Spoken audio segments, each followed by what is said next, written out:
Hey everyone, it's Rayma and happy Chinese New Year. Here in Singapore, Chinese New Year is the Christmas or the Thanksgiving of the country. It is without doubt the biggest holiday here in Singapore, and I'm part Chinese myself, but we never really did much for Chinese New Year in the United States when we were growing up. However, my mom did make two of her specialty Chinese New Year treats every single year. The first one is Chinese pretzels, and it's basically a deep fried rosette cookie, and it's actually what's on the picture of Christopher Tan's book, The Way of Kueh. We call them Chinese pretzels in the United States. And the other treat that my mom would make, which is also in Christopher Tan's book, is what we call gao in the United States, and it's this one here. No, actually, that's not a good picture. That's just the batter. But today I'm going to be making what we call gao in Hawaii. This is, I think, a pan-Southern Chinese steamed rice cake, basically kind of like a mochi. And I'm going to be making Christopher Tan's gao recipe, which he calls kueh bakul. Kueh bakul. And there are many other kinds of names here for this treat. In Singapore and in Indonesia and in Malaysia, one is nian gao. That's what Christopher calls it in his New York Times recipe for gao, which just came out earlier this week in the New York Times food section. And I'm also going to be making, in addition to his gao, which is made from milled glutinous rice that you have to soak ahead of time for a day in advance. So it's basically a 2-day recipe. I'm also going to be making a 5-minute microwaveable gao recipe from my mom. And so we're going to be able to make both of these, the 2-day one and the 5-minute one, and to compare them and see how they taste. All right, so come with me and I'll show you what I'm going to be doing. So I've gotten a head start in Christopher Tan's recipe for the gao. And he has two options. He has a quick one, which is actually a 3-hour steam, and an 8 to 12 hour slower version that requires an 8 to 12 hour steam. So what I've done is yesterday, I soaked the glutinous rice, sticky rice, in a little bit of water, and today I refreshed the water and blended it with the rice with a wee bit of water in my Vitamix. And then after doing that for about 10 minutes in the Vitamix, I strained the batter through my sieve. And already I can tell that there is quite a bit of grittiness still, and I think that's because my sieve didn't have holes, pukas, that were fine enough to get out all of this kind of grainy sand stuff. But that's all I have. So hopefully when this steams for 3 hours, these little gritty bits of rice will somehow soften up. So hopefully, fingers crossed. All right, so I have my rice batter already. This is from the fresh glutinous rice that I ground, and I have some sugar here, which I am supposed to knead into the batter until it melts completely. All right, so that is the sugar. I'm also gonna add half a tablespoon. I'm halving this recipe so I don't have too much gao of golden syrup, and I don't have that, so I'm going to be using this Korean, it's sometimes called oligosaccharides, but it's basically just made from fruit here. So I'm going to go get my measuring spoon and measure it up. So this is the batter once I've added the sugar, and you can see it's a lot more viscous. It's interesting how I always think that mochi type rice cake Asian desserts aren't very sweet. But from what I remember making Japanese style mochi before, and from this recipe here, it's basically 50% sugar to 50%, or half sugar to half rice, which is kind of a lot of sugar. So we'll see how this tastes at the end. So now come with me. I'm going to steam, or not steam, but wilt over my gas range some banana leaves, which I have here. And I bought these online from a vendor, but you can get these from any Chinese store here in Singapore. And I'm gonna wilt these over my gas flame, and these are gonna be kind of like the wrappers for the gao, and we're gonna steam the gao in these leaves. Okay, so let me do that now. All right, so this is my attempt to do this.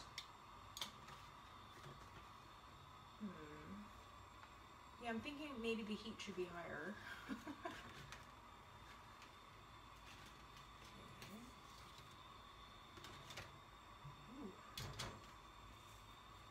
Ooh.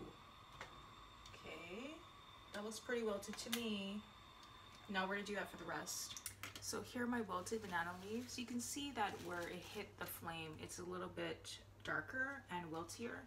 I don't think I did it as wilty as I could have been. I didn't want them to catch on fire, and Sibby was complaining to me that the fire was bothering her nose.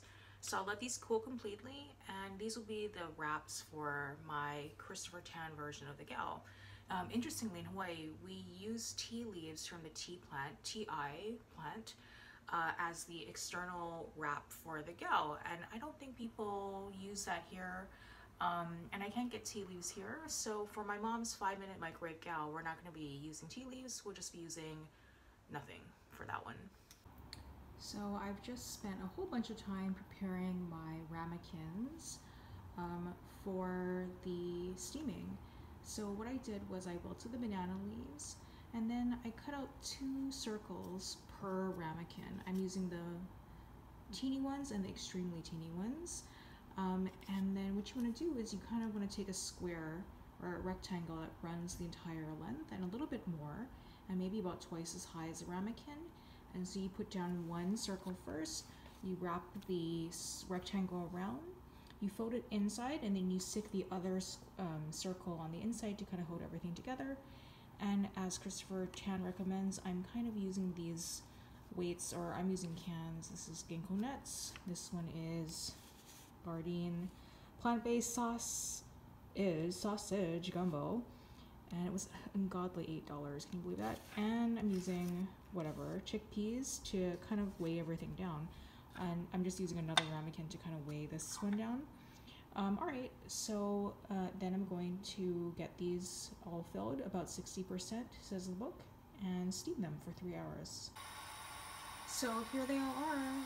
I have the batter inside the banana lined ramekins, and I have them in my steamer. So this is going to go in covered for 3 hours, which is the minimum time. You can also go up to 8 hours, 12 hours as per the book, but nobody ain't got time for that. So we're just going to do the 3-hour method. So see you then. So now that we have Christopher Tan's 2-day gao steaming on the stove, I'm going to start making my mom's 5-minute gao recipe. So last week I asked her to send me her gao recipe, and she has like 10 different recipes, and her current favorite one is a pressure cooker gao recipe because it's very easy, very hands-off. But I don't have a pressure cooker, so I asked for the microwave one. And you can see how stained up her recipe is because she's been using it all these years. So I've made some calculations. I'm not great at math, but I've quartered this recipe here because I don't want too much gao. So what I have here is a 1/4 pound, that's 4 ounces of, it's called wong tong, that's Chinese rock sugar. And I'm gonna dissolve that now in this water that I've just boiled. The water is about 1/4 cup plus 1/8 cup. And then I'll let that completely cool. Once it completely cools, I'll mix it with 3/4 cup of mochiko flour, that's milled rice flour, and it comes like this. Sometimes it's called glutinous sweet rice flour here in Asia, and in Hawaii or in the United States, you can get this pretty much at like Whole Foods or anywhere, and it comes in a white box, and it's a Japanese brand in the United States. Here they come in plastic bags, and the superior like ones are Thai in origin. And then I have a small amount of sugar as well. I think that is about 1/16 or something of a cup. And then I have a wee bit of salad oil, about 1/16 of a cup, so like a scant tablespoon or something. And I will also, since this recipe calls for tea leaves, which I don't have, and I do have some extra banana leaves, I will go ahead and oil a microwaveable bowl and line it with the extra banana leaves, so I'll use that instead of the traditional Hawaii version, which uses tea leaves. Okay, let me stir this, and then once it's all dissolved, I'll combine everything together. So I don't have any ramekins left, but I have this bowl, which is kind of square bottomed, and I'm going to be using this one. I think it's going to be the right size for 1/4 amount of this recipe.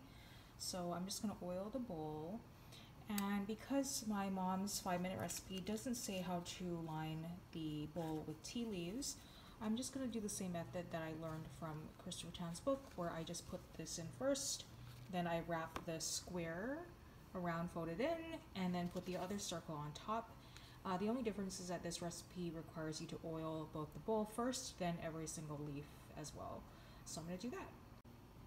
So I'm using the same method to kind of tap down the leaves, make sure they kind of stay in shape. All right, does that look good? That looks pretty good. All right, so now I'm going to oil the leaves and pour the batter in. So my sugar syrup solution has finally dissolved. It didn't fully dissolve. I think that for this particular kind of sugar, the liquid was totally saturated and couldn't dissolve any further. So here it is. I just basically took out those little bits of rock candy. And then I think I'm gonna add the mochiko flour as well as the regular sugar now too. And let me stir these all together and show you what it looks like. So here's what it looks like when it's all combined. It's quite a bit thinner indeed than the previous one that I made. And it's actually quite a bit thinner. Even the one I made from this book is quite a bit thinner than that picture, which looks so thick and much darker. But that's not a picture from this recipe, it's a picture from a heritage gao maker. I also noticed that this one here is pretty lumpy, as you can see. So I think I'm going to strain it through here just to kind of get out all the lumps, just like I did for the last batter that I made. So let me do that now. So I'd highly recommend that if you're making the 5-minute recipe. It's much smoother now. I also added the salad oil as well, that tiny little bit. So that's the difference about this recipe and the previous one. The previous one, there's no oil at all, not even to oil the container. So I'm going to pour this in to my prepared bowl, which has been oiled and lined with the tea leaf substitutes. Okay, good. So now this is all ready to go into the microwave for 5 minutes, and we'll see how it looks then.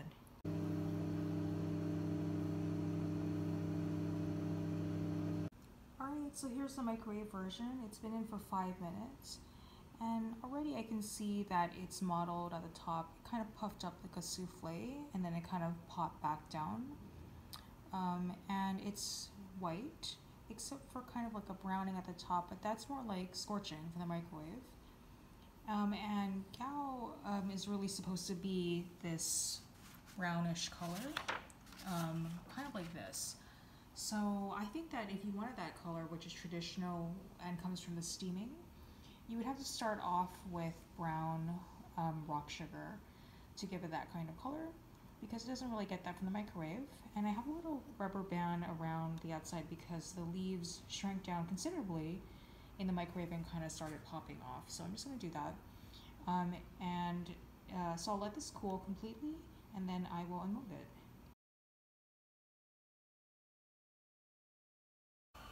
So I have been steaming these for about 4 hours. I went an hour longer than the recipe, although the recipe said you can go up to 12 hours. But I think I'm going to stop here because I'm tired of adding water to it, and Mark said the house is getting really hot from the gas range that's been going on. So these are a little bit later than the traditional gao, but that's okay. It's supposed to get darker the longer you steam it, but I don't want to go 12 hours. So I will take these off and let them cool.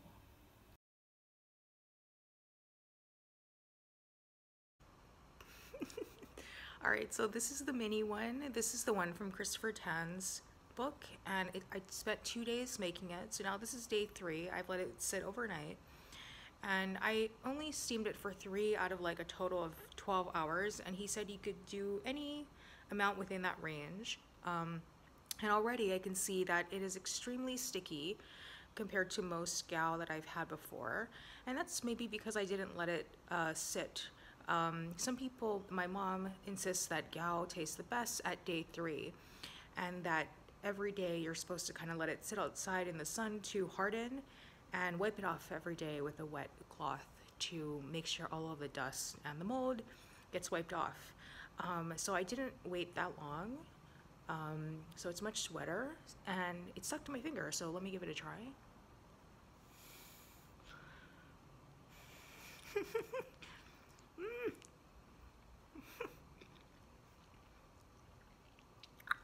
It's like glue. It tastes really good. It's so ricey, like you can really taste. My mouth is stuck to itself. You can really taste the freshly milled rice. It's so tasty. And even though, like I said, this was a 50% sugar, 50% rice batter mixture, it doesn't taste as sweet to me.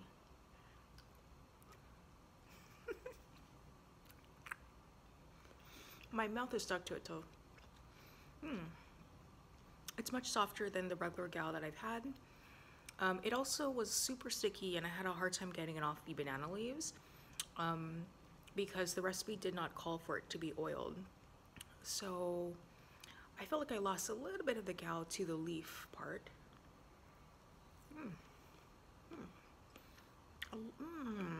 That little red date was so tangy and sweet. Usually it's just for decoration, but I really like how it tastes too with the gal. Okay. Ooh. All right, let's see what Bart thinks about this. All right, Bart, do you want to try my... Sure. This is the 2-day one. It looks like... Oh, but don't touch it, though. Ooh, okay, now... Wait. Now it's stuck to your hand. Now we're stuck together. Oops, sorry, I showed you.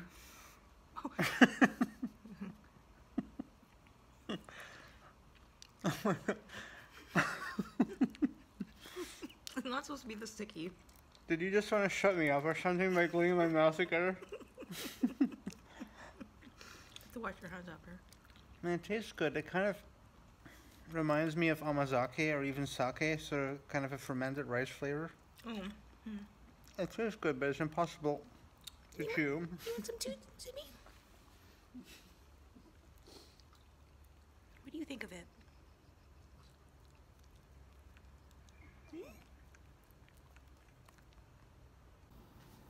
Hey, Sibby, you ready to try the microwave one?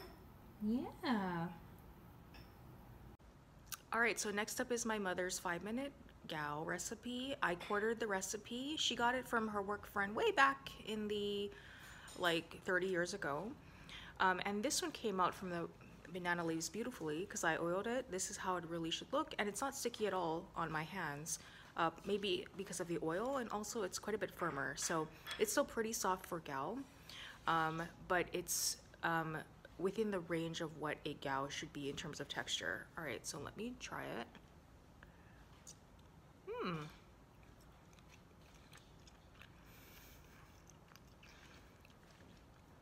Yeah, so this one doesn't stick at all to my mouth. Flavor-wise, it doesn't have the same depth of flavor as the freshly milled rice one, but it took me literally 5 minutes. And I think it's actually a pretty good replacement if you don't want to spend 2 days milling the rice. I wonder if I could do the milled rice version and still microwave it. I think that would work.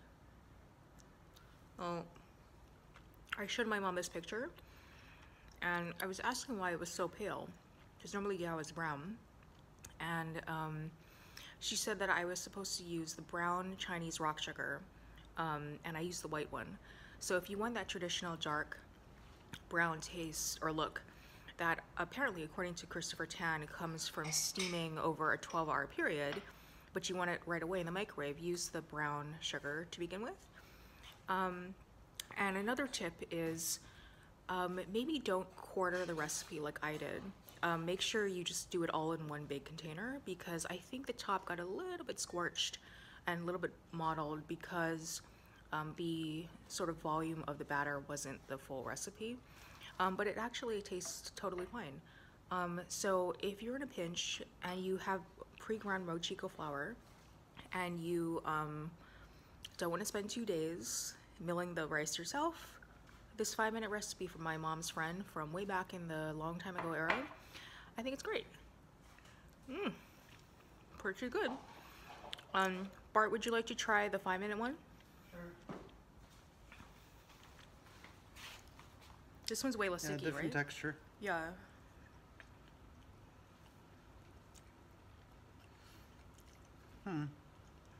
Texture-wise, it's better, but flavor-wise, it does feel like... It's missing something. It doesn't have that really rich, Yeah. like, rice that sat overnight for like 24 hours, right? Yeah, a mix of the two. Yeah, pros and cons for each. I think if I were making gao again, I would do the 5-minute one. It's just so much easier. All right, so this is my attempt as a part Chinese American who never celebrated Chinese New Year and now lives in a place where Chinese New Year is the Christmas of the region, to try to learn a little bit about Chinese food and to try to make it and enjoy it and start new traditions now that we have to teach on Thanksgiving and Christmas Eve and Christmas Day after Christmas Day. All right, so happy Lunar New Year if you're celebrating, and thank you for watching. Aloha.